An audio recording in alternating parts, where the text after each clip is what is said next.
Good afternoon. I'm Dan DeRose with 19 News Now, coming to you from our digital studio because court has just gotten underway. We're looking at the defendant there who has just been brought into the Summit County Court of Common Pleas.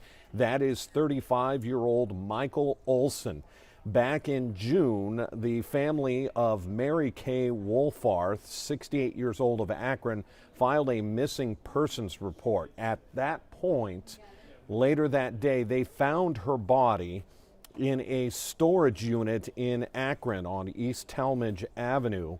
And it was also later that day that they took 35-year-old Michael Olson into custody. We have been told that this could be a change of plea and a sentencing for the murder, theft, and burglary of Mary Kay Wolfarth, and we believe her family is in court. Let's get you into court. To present capital specifications to the grand jury.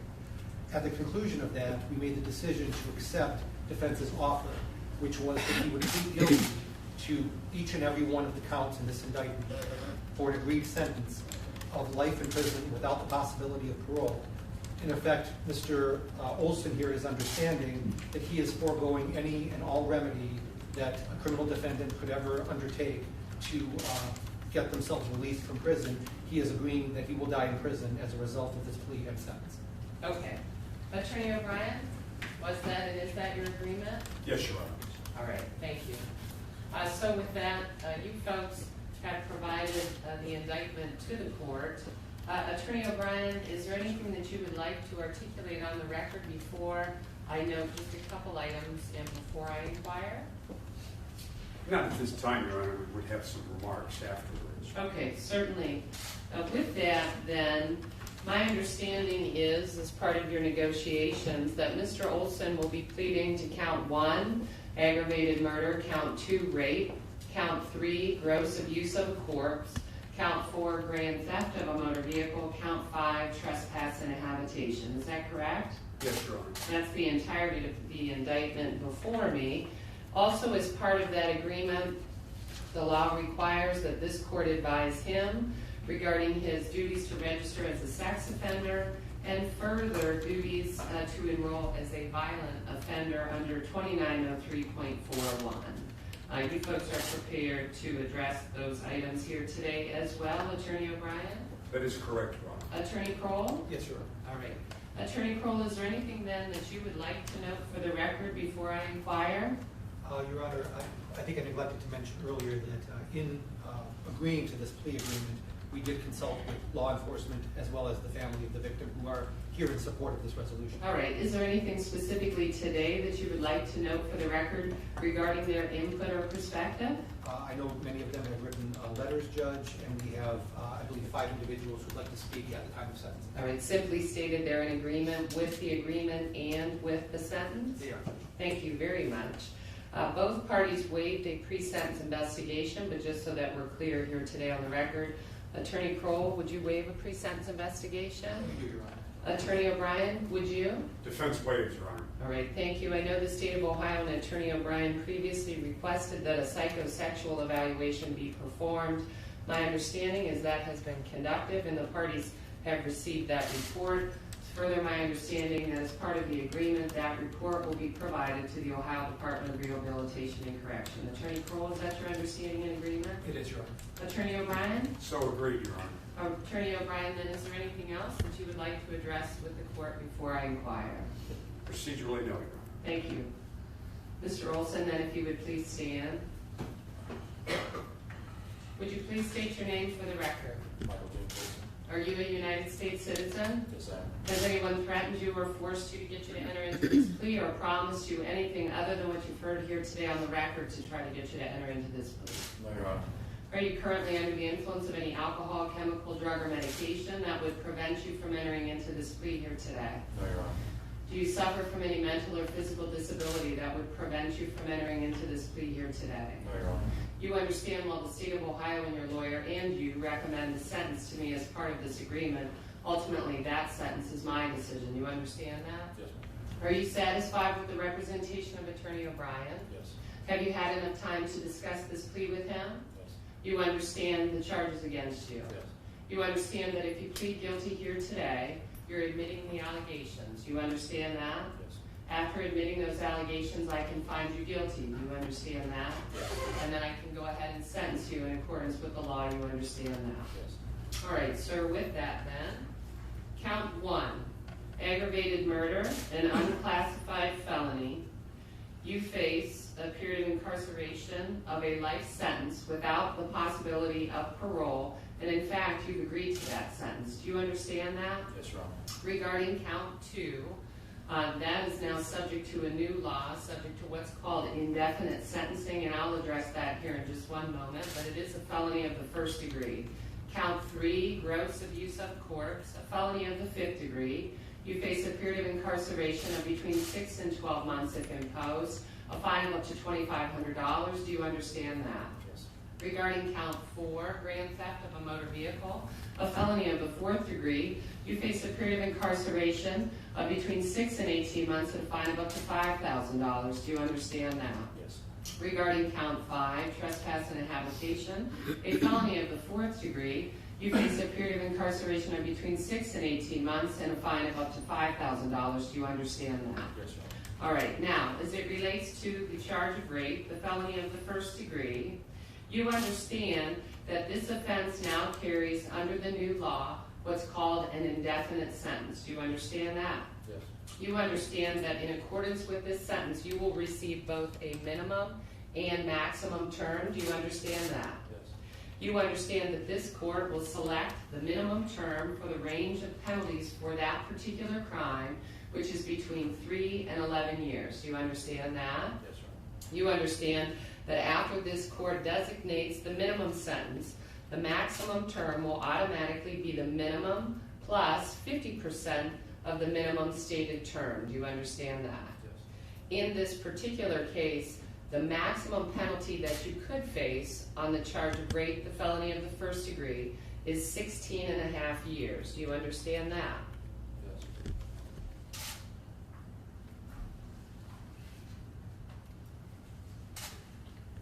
And there will be some things today, sir.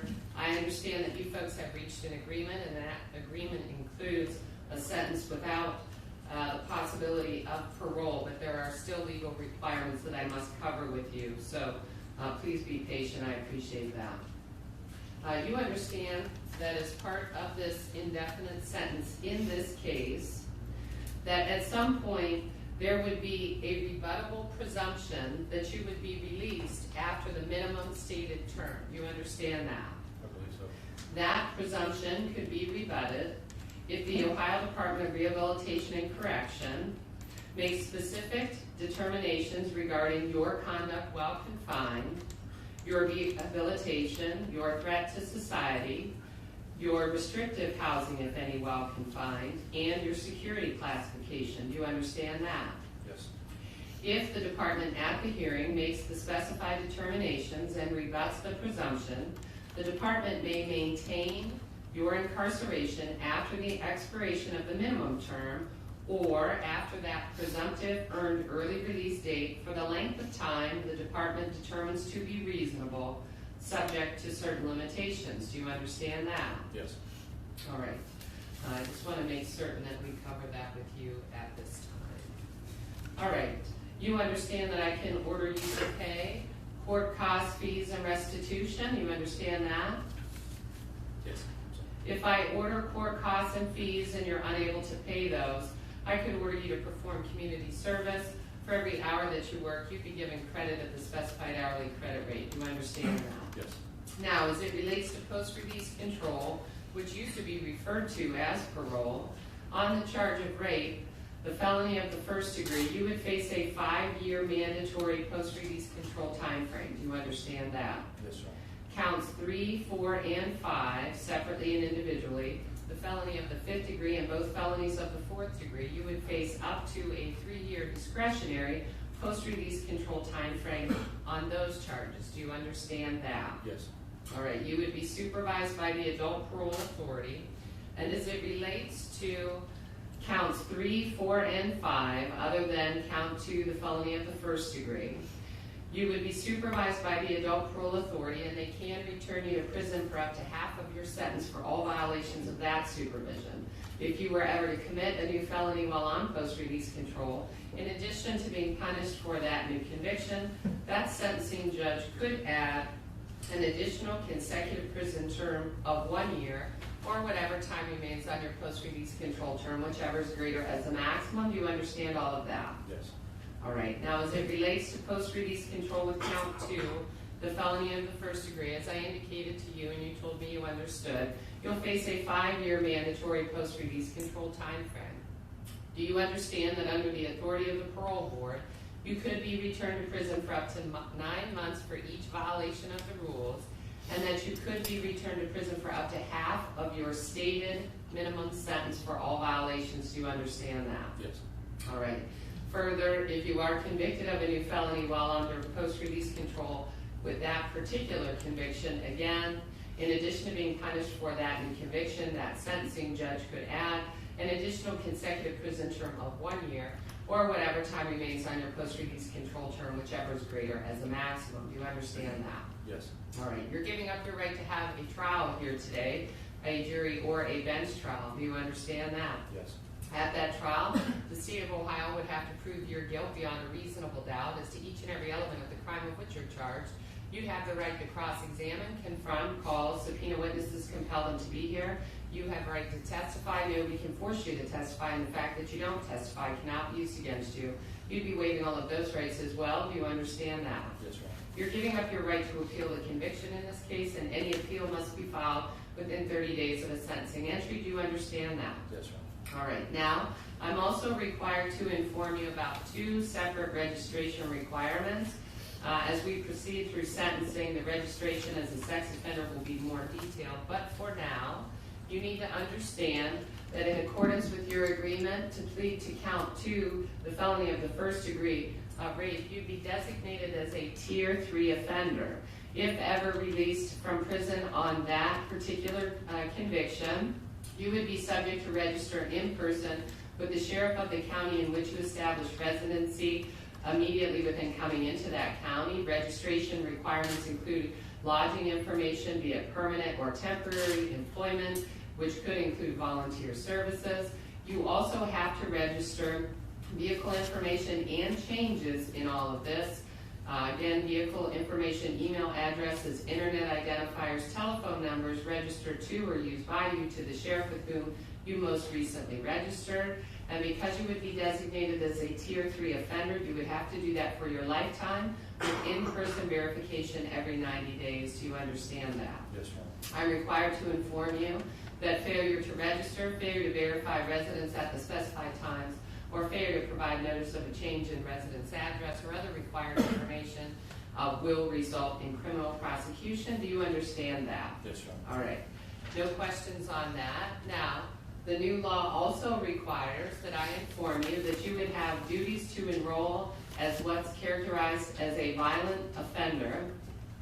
And so what would happen under count 1, the unclassified felony aggravated murder, you would be required to enroll in person with the sheriff of the county in which you establish residency within 10 days of coming into that county within a certain time frame. You'd have to provide certain information, your social security number, your full name, any aliases that you have or use, residential addresses, descriptions of scars, tattoos, distinguishing marks on your person, any place where you would be employed or attend school, driver's license numbers, state identification card numbers issued to or used by you, license plate numbers of any vehicles owned or operated by you or registered in your name.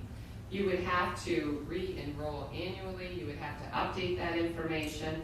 And if you changed your residence address, you would have to provide that notice to the sheriff with whom you most recently enrolled. And you would have to do that, again, if you were ever released. But again, you all are aware, under the agreement that you folks have reached, you will not be released from prison. But in any event, failure to enroll or failure to verify residence at the specified times will result in criminal prosecution. Do you understand all of those requirements? Yes, Your Honor. All right. Very good. So with that, then, Before I inquire if he has any questions about the rights that he'd be waiving or the consequences that he faces, is there anything further that the state would like to address at this time? No, Your Honor, unless the court wants to address merger issues now. My understanding is based on counts 1 through 5, it would be the state of Ohio's perspective that none emerge. Is that true? That is correct, Your Honor. Attorney O'Brien, is that your understanding as well? I don't believe there are any merger issues here.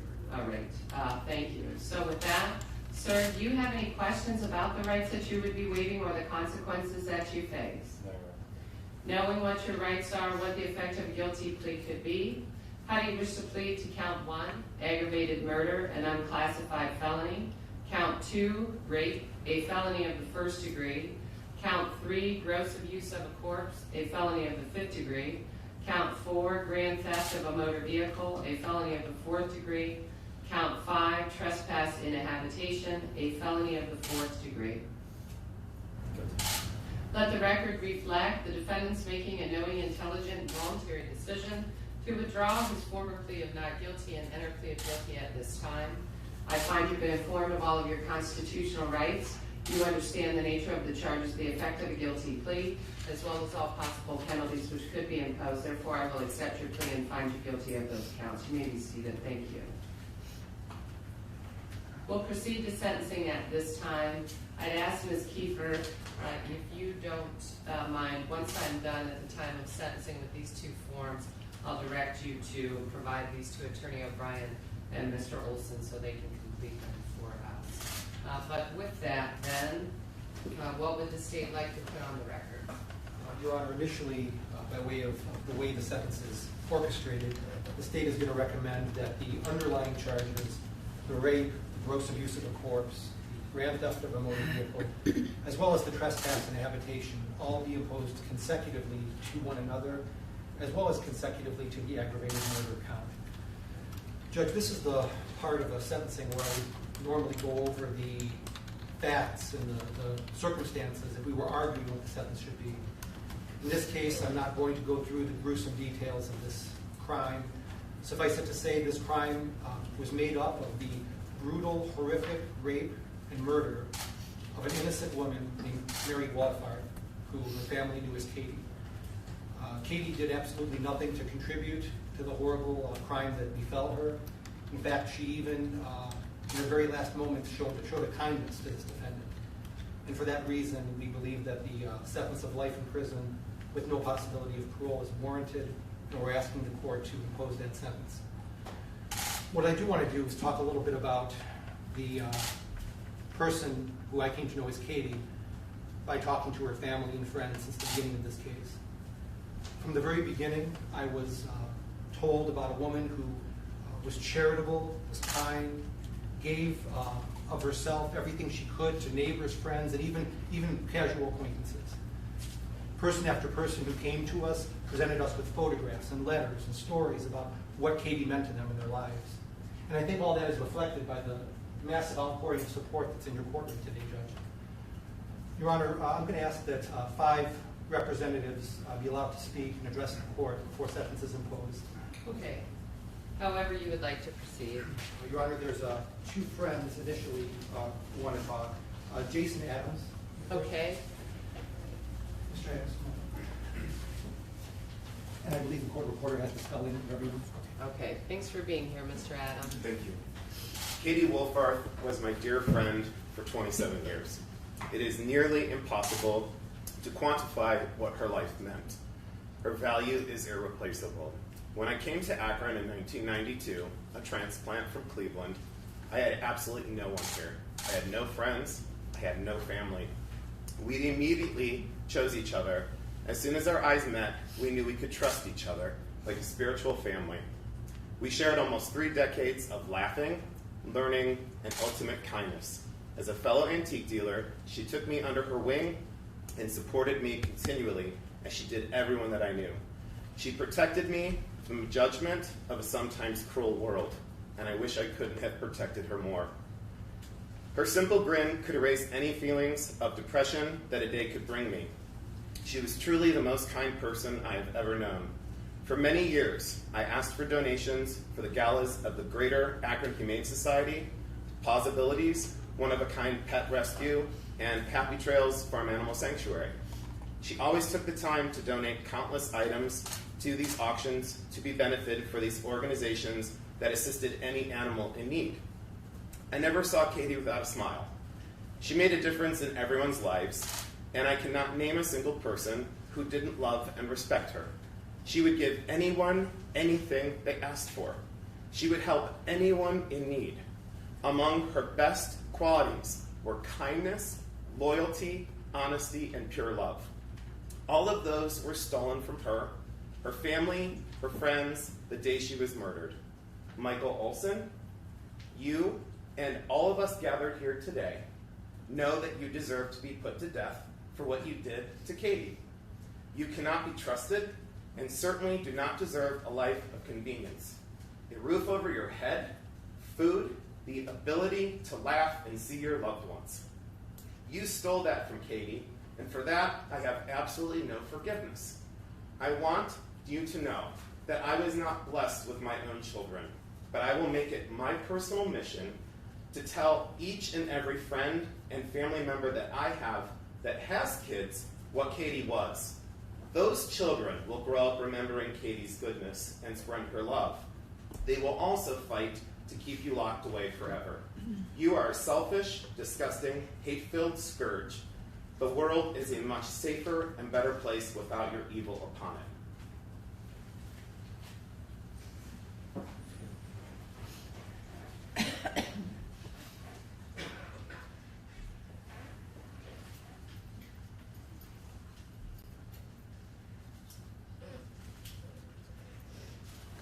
Your Honor, this is Sam Menino. Thank you for having me, Your Honor.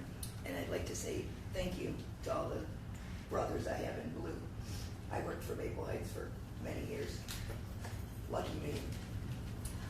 I met Katie, 10 years ago with Dave. I want this guy to look at me. Look at me, punk ass. Well, Hold on. I won't say nothing else. You make me sick to my stomach. She wasn't a terrible person, but you are. I'm going to go off the grid a little bit here. My brother-in-law was murdered, and it hit home. I feel bad for your parents. I feel bad for your family sitting here. I feel bad. I'll pray for your family, but I won't pray for you, because you are the devil. Katie's friends were the best in the world, the best. Katie was the best. Katie loved her animals. I was animal control. We used to laugh. Now when we stand in line at an estate sale, there's number one, there is no number two. It skips all the way to 3, and that's sad. We miss her smile, we miss everything. You took it away. So, that's all I gotta say. You're a scumbag.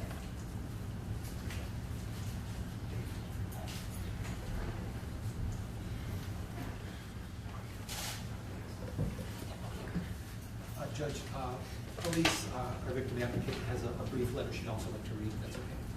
Okay. Does he want to, do you want to come out now, or do you? Oh, go ahead. He's going to be after us. All right. This is a letter from Jennifer Wolforth, who is the niece of Katie. Michael Olson, you took away my Aunt Katie's life for what? Her car? For some money? For some drugs? I want to know why. She was a 68-year-old woman that never hurt anyone or even you. She would have given you her money if you needed it. All you needed to do was ask. You took her life for your own selfish reasons, not thinking about her family, a family that would miss her dearly. I'm sure you feel like a real man beating a woman of her age to death, don't you? You're a heartless coward, and I don't forgive you. Everyone tells me to forgive you. Everyone deserves forgiveness. You need to forgive him. I say, since it was okay for you to take the life of my Aunt Katie with no problem, why should I forgive you? Why? Because you got caught? Because you were facing death yourself? Why should I forgive you? It was okay for you to take my Aunt Katie's life with no problem at all. In my opinion, you deserve death, and you're just a coward, and that's taking the easy way out for your own actions. My Aunt Katie doesn't get to see my daughter, who is 9, grow up, or my niece get married, or my sister's son get married, or her children being born. All because of you, she doesn't get to go on a cruise with her sister Patty, or zip lining, or go to places she's never been before, and live her life to the fullest. Because life is short. It's gone in the blink of an eye. I guess you proved to us, Michael Olson. Did you know that Katie and Patty just lost a sister and was still grieving over my Aunt Sue, who passed away in February of 2017? We're still grieving the loss of her father, their brother, who passed in April of 2011. You don't care because it's not your family. You turned our family's world upside down. It will never be the same because of you. I hope you feel our pain every waking minute and every day.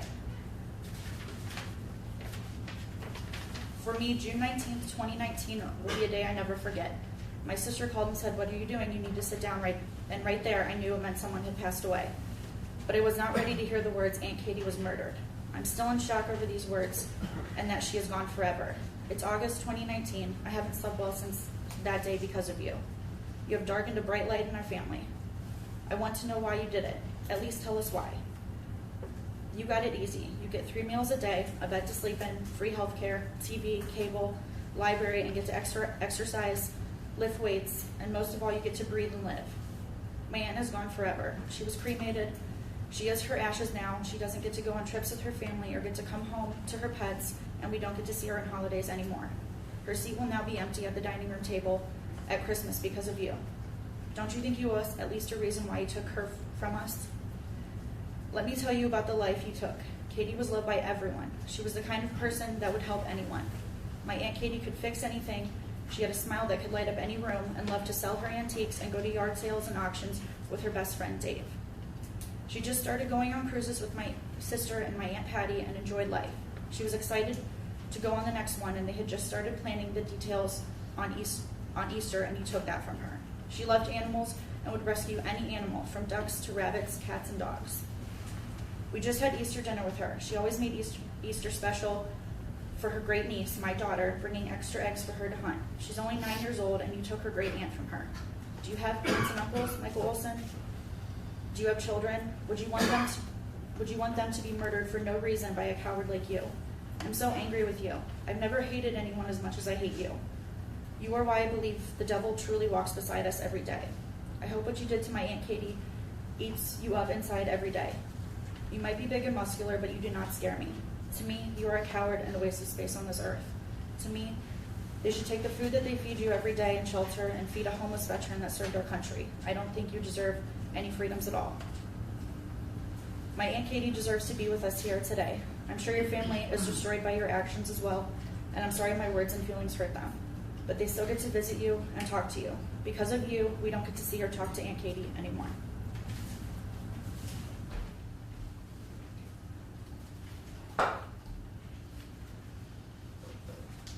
Judge, this is Dave Werner. He was a friend of Katie. Thank you, sir. I want to thank everyone who worked so very hard to make this day possible. Akron Police Department, Summit County Sheriff's Department, medical examiners, prosecutors, Judge Amy Corcoran-Jones, and all of those who work behind the scenes. From the report of the case, disappearance, the gathering of evidence, etc., everyone made sure that the law and all procedures were followed fully. The family and I felt that Katie was treated not as a statistic, but as a real and important human being. I could see in their eyes and hear in their voices that they knew that Katie could have been their sister, aunt, mother, grandmother. To have this come to a conclusion from the brutal act until the justice meted out today in less than 2.5 months is really amazing. Anyone who knew Katie well realized that they were so fortunate to be her friend.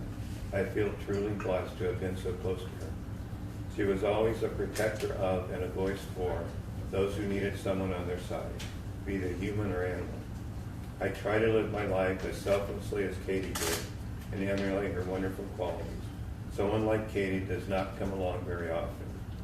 In her ironic way, she has brought so many of us antique dealers, estate liquidators, auction people, friends, family, etc., much, much closer together. I hope that her memory remains vibrantly alive in your minds and, more importantly, in your hearts. Thank you.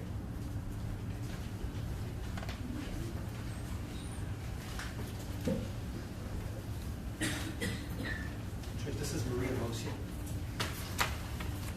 Your Honor, my Aunt Katie was a beautiful person inside and out. If anyone needed anything, she gave of herself willingly.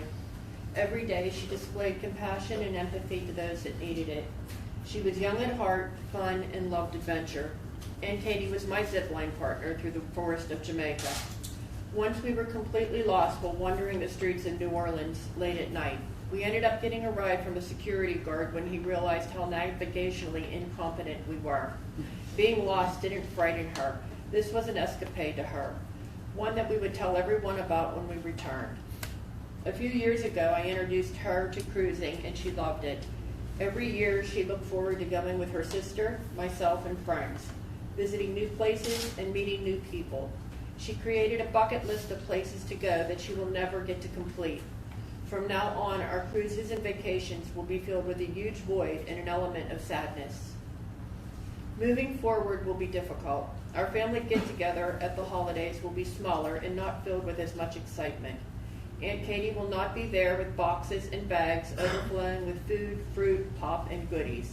Aunt Katie never did anything in moderation. She always went all in. We will not get to hear the adventures and antics of her cats anymore. There will be no more stories of her life in Akron, her friend days, and her friends in the antique world. Aunt Katie will only be a cherished memory. I work really hard at trying to be a good person. With Aunt Katie, it was effortless. Ask anybody that knew her about her generosity. The candy she gave out, the milkshake she would provide, the time and money she gave to causes she felt were important. She never asked for anything in return, only wanted to give of herself. This world has lost a champion of causes. This world has lost a good woman. Aunt Katie's death has affected me in a way I do not understand. I haven't cried, and I feel nothing. And I have so many questions that will never be answered. I need answers, and I need to understand why. I have read every article. I met with the prosecutor's office and talked to the advocates. No matter how many facts and how much information I am given regarding my aunt's murder, I cannot understand why. Was she afraid? Did she beg for her life? Did she suffer long? And mostly, why? There is nothing anyone can do to bring my Aunt Katie back. She will never laugh or love again. Aunt Katie was one of my favorite people, one of the very few people that I could count on for support and unconditional love. She didn't have children, but she always said that I was her surrogate daughter. I hope I make her proud. I will miss her. I will miss the security of knowing that there is one less person in my life that I can always count on. Finally, I am grateful to everyone that has made this day happen. But it is of little condolence that the arrest and sentencing of the man that took my aunt's life will spend the rest of his life behind bars. He and his family have been given a gift. He gets to live and he gets to see his family. I will never see Aunt Katie again. Please make sure that this man, Michael Olson, can never see the world from outside of a tiny cage. If he can take the life of someone like my Aunt Katie, who treated everyone with respect, empathy, and compassion, including him, he will surely repeat the same acts of violence if given the opportunity of freedom. Finally, Judge, I'll ask that you hear from Pat Wolfhard, who was Katie's sister. And I ask for everybody's patience because I'm between cataract surgeries and I wish I had printed this in a larger font. My sister Katie has always been and continues to be an important and much loved person in my life. She was 3 years older than me. One of my earliest memories was when Katie went to first grade. Every day I would wait with great anticipation for her to come home from school so she could tell me what she had learned. It seemed as though she could answer any question I had, and I began to imagine that Katie knew everything that was worth knowing. One day I asked her why the sky was blue. How should I know? Katie asked with some exasperation. I remember feeling disappointed she didn't know the answer. I think I remember this interaction so well because I had become so accustomed to depending on her for anything I wanted or needed. Growing up with Katie was a great deal of fun. We always had a menagerie of pets, In addition to the usual cats and dogs, we had at various times a basement full of hamsters, turtles, frogs, seahorses, a snake named Satin, and a duck. Not to mention the alligator our brother Harry brought home from a fair. Katie taught me how to take care of our pets and to value them as fellow creatures sharing the planet. It became a family joke that Wolfworths can't help it to psychoanalyze our pets. Even though we had different personalities and our own sets of friends, we always enjoyed spending time together. And when Katie went to Teal College, it just seemed natural for me to also go there. She was extremely creative and artistic. I enjoyed visiting Katie in the ceramics department to see what projects she was working on. And when she graduated, I transferred to another school. Katie and our niece Maria helped me to pick up the pieces after our oldest sister Susie died in 2017. Susie and I had owned a duplex and lived there for over 20 years. Susie was the downstairs sister and I was the upstairs sister. Maria persuaded Katie and me to start going on cruises with her and a couple of her friends. It was wonderful to get a chance to spend more time with Katie, and it almost seemed like we were teenagers together again. Katie loved going on zip lining excursions and was looking forward to going on another one this fall. She really enjoyed herself so much. I think a lot of older people tend to become a little fossilized. Katie never did that. She loved going and playing Pokemon, and she became a complete devout fan of LeBron James and knew everything about basketball, even though she had never been a sports fan, until later in her life. I have a difficult time accepting Katie as dead. I do what I can to continue living my life as fully as I can because I know that is what she would want me to do. But several times during any given day, I find myself weeping and feeling sad. The first time I picked up the urn holding Katie's ashes, I realized that that was the closest I would ever come to giving her a hug again. Not surprisingly, that was a trigger for the tears. But it's an unpredictable thing. When I have these little crying bouts, there's a large oak tree in my neighbor's yard, and one morning as I looked out my kitchen window, I saw that the wind was rustling all the leaves on the tree and that the sunlight was shimmering and bouncing off each leaf.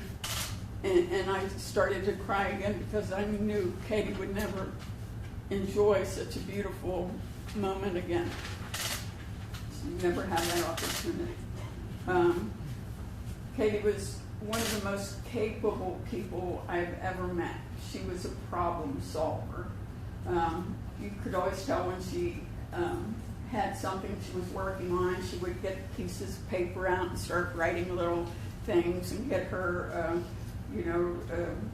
yardstick out and try to be figuring things out. She was extremely adept at using a variety of tools. I remember Maria looking out the window at Katie using a chainsaw, and she said, "She is such a badass." And it was said with great admiration. Because of her competence and generous spirit, Katie was always doing things for other people, including myself. She was never a victim except for the last few hours of her life. I cannot bear to think of the pain and fear she must have experienced that night. When people die, they should be surrounded by the people who love them. And this seems especially true for somebody like Katie, who was such a wonderful friend to everyone who knew her. It breaks my heart that the last face she saw was that of Michael Olson, the vicious person who raped and murdered her. He must never be released from prison. Anyone who could kill Katie could and will kill again. My hope is that he will not live long, even in prison, because the world will be a better place without him in it. Thank you. Thank you. Is there anything else, Attorney Cole, you'd like to put on the record? No, Your Honor. For whatever it's worth, you did an extraordinary job with that. You did an extraordinary job today. And the grace and dignity that you folks have shown today, I have the utmost admiration for. And to be able to sit and listen to you tell stories and hold her memory eternal, I thank you for that. Thank you very much. And I think it's important to note, Attorney Kroll, that your office participated in a process and provided the opportunity for closure, and they've noted that here today on the record. So I think that should be noted also. Thank you, Your Honor. Attorney O'Brien, what would you like to put on the record? Your Honor, 2 families have been shattered as of June 19th, 2019. Mary and Katie's family, they lost an exemplary person. Mr. Olson is going away for the rest of his life. His mother and father will grieve for that. They grieve for Mary and Katie. At this point in time, Your Honor, we have a person that you're going to pass judgment on briefly, who, by all accounts, all his friends, all his relatives are stunned that a person committed these crimes. Your Honor, at this point in time, his father would like to address the court very briefly. Okay. And then Michael will address the court. Okay. Sir, would you like to come up?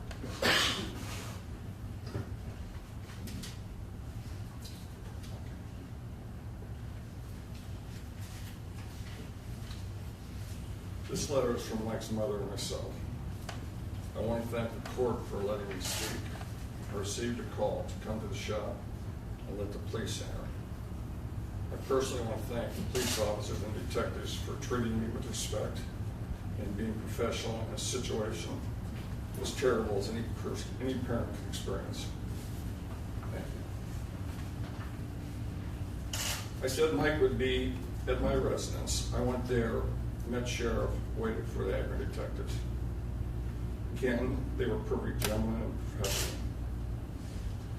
We entered the residence. They went straight to where Mike had slept the night before and found a bag with the same crystal meth.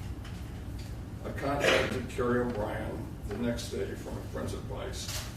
He has been an anchor through this terrible storm. We were told this is a 1 in 20-year case. Prosecutors said they could not understand how Mike could be a good guy for 35 years with no criminal background and do this. We were offered the opportunity for the mitigation. We were told we would be given time to prepare mitigation. They even said they would bring a mitigation expert from the Columbus area to help prepare and present the mitigation. I do not know what happened, but in several weeks, we were given 2 days. In that meeting, I do not believe any of the prosecutors thought this was a premeditated act. This was all influenced by the crystal meth and other mitigating factors. Everyone that knows Mike knows this is not, that knows Mike knows that this was a result of the drugs. His friends, co-workers, coaches, customers, doctors, attorneys, business owners, architects, Akron judges, teachers, all trusted Mike with their homes, their children, and their pets. My prayer is he will have a positive influence wherever he ends up. I certainly feel terrible for the victim's family. I hope the victim's family will someday be able to forgive him and see that this is an aberration that happened one time in his life. He has always been respected, liked, and valued by all his family, friends, and customers. and should have an opportunity for redemption. He has never physically hurt anyone before now. We are asking the court to give Mike the opportunity sometime in the future for, if he exhibits good behavior, parole. Thank you for your consideration for this heartfelt request.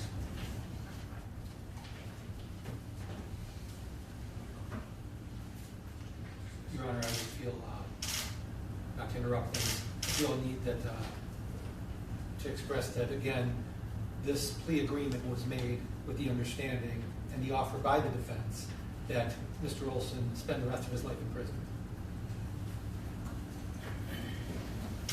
Attorney O'Brien. Judge, I believe Michael Olson would like to address the court and also the gallery. Okay. Sir? Not a day goes by I don't think about what I did, how long it was, and albeit drugs did have a big factor in this. I mean, I chose to do those drugs, so I'm not blaming anybody but myself. And I want the family to know that I speak with Katie every night because I know she's shining down, looking at everybody from heaven. And I just have my deepest apologies. I know it's not saying much, but there's no more I can say. Just I hope that one day you will see that I'm not the devil, and I'm going to do everything in my life to help wherever I lie. God will use me in some way. And again, just I'm so terribly sorry for everything that's happened. Attorney O'Brien, is there anything else you would like to put on the record? Nothing further. Attorney Kroll, anything else? No, Judge, only just one brief clarification. The state has always maintained, upon a thorough review of the evidence, that this was nothing other than a completely premeditated act, and we're very confident that the evidence showed that as well.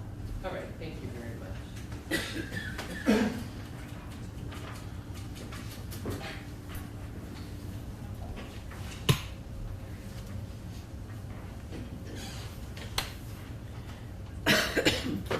Well, sir, I've considered the relevant information, I've listened to the statements of counsel, and I've analyzed all the factors I'm required to analyze. Based upon the facts and circumstances, consideration of the relevant sentencing factors applying the minimum sanction, I've determined will protect the public and punish you without imposing an unnecessary burden on state or local resources. Analyzing all the factors I'm required to analyze, including the seriousness factors, the recidivism factors, all other factors before the court, following the agreement the two folks reached. As part of that agreement, it's been stated very clearly on the record by both the state of Ohio, by Attorney O'Brien, and by you, Mr. Olson. The agreement was that you would serve a period of incarceration without the potential of parole or any other type of release. On a conviction of aggravated murder, you will be sentenced to a life sentence without the possibility of parole. On count 5, the court is going to impose a sentence of 18 months. Count 4, 18 months. Count 3, 12 months. Count 2, 11 years. Those sentences will be served consecutive, not concurrent. The court finds that consecutive sentences are necessary to protect the public from future crimes, not disproportionate to the seriousness of your conduct and to the danger you pose to the public. At least 2 of the offenses were committed as part of one or more courses of conduct, and the harm caused was so great or unusual that no single prison term for any of the offenses committed as part of the course of conduct adequately would reflect the seriousness of your conduct. With that, I'm required to inform you that that 11-year sentence imposed on the felony of the 5th degree is the minimum stated term. As you know, and I went over with you at the time of the plea, the maximum term on that is 50% in addition to it, which would be 16 and a half years. Upon your release on that, you would be subject to a 5-year mandatory post-release control time frame. But in any event, I do want to reiterate that on the record, that the minimum stated prison term on the felony of the first degree, and of course I have imposed that consecutive to the sentence for life, but is 11 years. The maximum sentence is 16 and a half years. I'm required to state that on the record. As part of your sentence, you must obey all laws, refrain from any offensive conduct, follow all the rules of the department. You're not allowed to use drugs and alcohol. It can serve as a violation of supervision at some point. You are entitled to jail time credit that will be calculated and included in the final entry. Relating to post-release control, as you know, we've gone over multiple times. On the charge and conviction of rape, 5-year mandatory post-release control time frame, counts 3 through 5, up to a 3-year discretionary time frame. I've gone over the ramifications of that supervision with you here today in more than one method. Further, I don't believe, most likely based on the reality of the circumstances, that the state of Ohio would have requested restitution, but just so that I'm clear, the state of Ohio did not request restitution. Is that correct? That's correct, Your Honor. All right, it will not be ordered. I've analyzed your present and future ability to pay costs and fees. At this particular time, I will waive those. As part of your conviction in this case, I am now required to inform you about, as I went over with you earlier, about 2 registration requirements. We'll start with the sex offender registration first. Just so that you know, Mr. Olson, although I've gone over the information with you, I will now go over it in detail with you. After I do that, you have to acknowledge on the record that I've read it to you, you understand it, and then you'll sign off on it. So with that, Mr. Olson, you've been convicted now of an offense, and you will be designated a Tier 3 sex offender. You are required to register in person with the sheriff of the county in which you establish residency within 3 days of coming into that county, or temporary domicile for more than 3 days. You're also required to register in person with the sheriff of the county in which you establish a place of education immediately upon coming into that county. If you establish a place of education in another state, but maintain a residence or temporary domicile here, you would be required to register in person with the sheriff or other appropriate official in that other state immediately upon coming into that state. You are also required to register in person with the sheriff of the county in which you establish a place of employment if you have been employed for more than 3 days or for an aggregate of 14 days in a calendar year. If you establish a place of employment in another state but maintain a residence or a temporary domicile here, you are also required to register in person with the sheriff or other appropriate official in that other state if you have been employed for more than 3 days or for an aggregate of 14 days in a calendar year. Employment includes volunteer services. You're required to provide to the sheriff temporary lodging information, including address and length of stay, if your absence will be for 7 days or more. After the date of initial registration, you're required to periodically verify your residence address, place of employment, place of education, in person at the county sheriff's office no earlier than 10 days prior to your verification date. Do you understand and acknowledge those requirements? Yes. If you change residence address, place of employment, or place of education, you shall provide written notice of that change to the sheriff with whom you most recently registered and to the sheriff in the county in which you intend to reside or establish a place of employment and or place of education at least 20 days prior to any change and no later than 3 days after change of employment. If the residence address change is not to a fixed address, you shall include a detailed description of the place or places you intend to stay and no later than the end of the first business day immediately following the day you obtain a fixed address. You must register with the sheriff that fixed address. You are further advised in accordance with federal law, you must report any international travel to your registering authority no less than 21 days prior to travel. Failure to do so may subject you to criminal prosecution. You shall provide written notice within 3 days of any change in vehicle information, email addresses, internet identifiers, or telephone numbers registered to or used by you to the sheriff with whom you most recently registered. You must comply with this for your lifetime with in-person verification every 90 days. Here, my understanding in this particular case, you were a registration individual here in Summit County, so that would be the Summit County Sheriff's Department.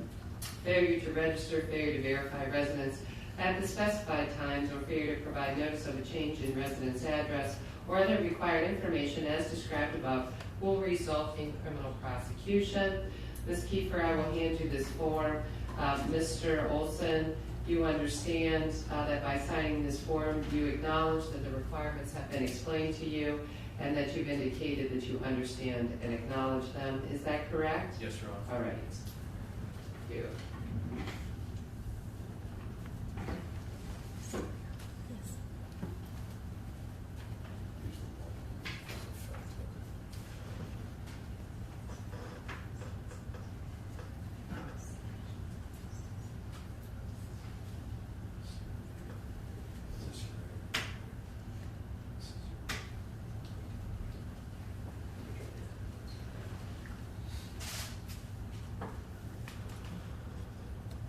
Dan DeRose with 19 News. I'm watching right along with you, and a lot of people are saying, why is she reading the post-control conditions, the parole conditions, when we know he's not getting out?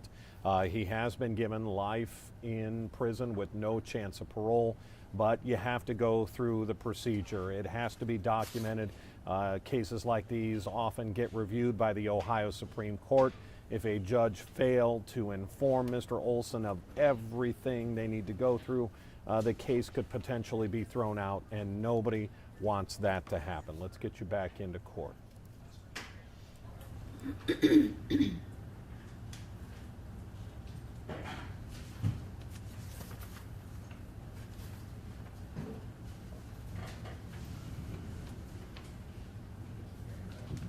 All right. With that, Mr. Olson, I've witnessed your signature here August 27, 2019.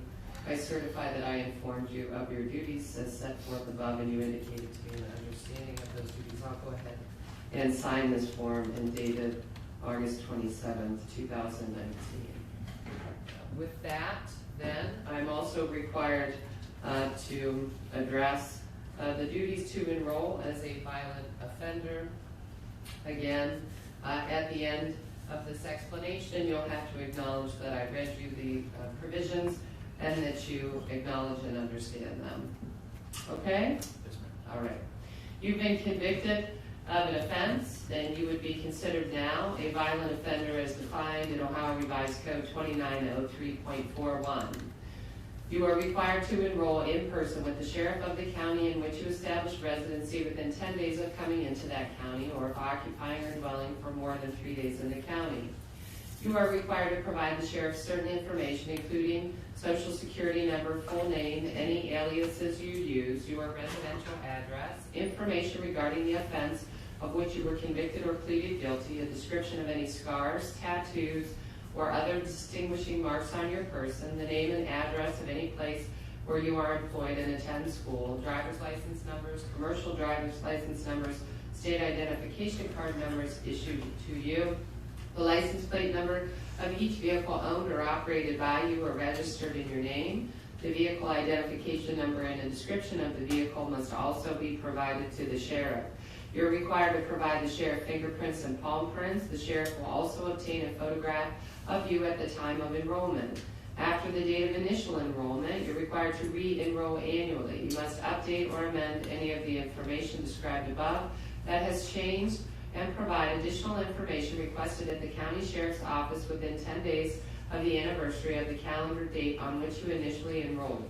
If you change your residence address, you shall provide written notice of that change to the sheriff with whom you most recently enrolled and to the sheriff in the county in which you intend to reside. You are required to comply with all of these requirements for a period of 10 years unless your sentencing court determines otherwise. Since your residential address is located in Summit County, again, that would occur with the Summit County Sheriff's Department located on Procedural Street in Akron, Ohio. Failure to enroll or failure to verify residence at specified times will result in criminal prosecution. Sir, do you understand and acknowledge all of those requirements? Yes, ma'am. With that, Ms. Kiefer, I'm going to provide him now with the form. Then, sir, you'll sign and date it here in Akron Court.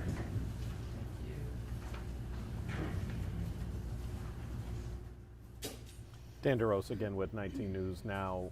While these are formalities, I will say that Judge Amy Corrigal-Jones is about as thorough as I've ever seen in the explanation of these, giving addresses to the Sheriff's Department. So this is why it's prolonging this, why it's taking as long as it is. She is just making, the judge is making sure she has gotten everything on the record so that nothing can be disputed at a later date, especially when you're talking about the conviction for aggravated murder, rape, gross abuse of a corpse, grand theft, and trespassing.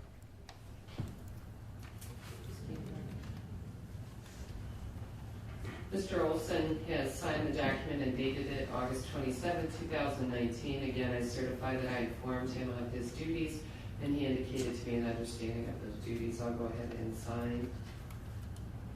Certifying that information and dated the 27th day of August 2019. One more